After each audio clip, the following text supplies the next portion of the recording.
প্রকাশের ক্ষেত্রে নিয়ম লঙ্ঘনের অভিযোগে বুধবার দৈনিক জায়দিন পত্রিকার ডিক্লারেশন বাতিল করেছে অন্তর্বর্তী সরকার।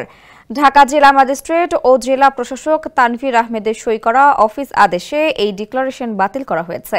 মূলত পত্রিকাটির সাবেক সম্পাদক শফিক রেহমান জায়দিন পত্রিকা প্রকাশের ক্ষেত্রে নিয়ম লঙ্ঘনের অভিযোগের আবেদন করেছিলেন। এরই পরিপ্রেক্ষিতে সরকার এই সিদ্ধান্ত নেয়। আদেশ অনুযায়ী দৈনিক জায়দিন পত্রিকা প্রকাশে ছাপাখানা ও প্রকাশনা ঘোষণা ও নিবন্ধীকরণ আইন ১৯৭৩-এর ১০ ধারা লঙ্ঘন হয়েছে। এ কারণে দৈনিক জায়দিন পত্রিকার প্রকাশক ও মুদ্রাকর সাইদ হোসেন চৌধুরীর নামে যে ঘোষণাপত্র ছিল তা বাতিল করা হয়েছে।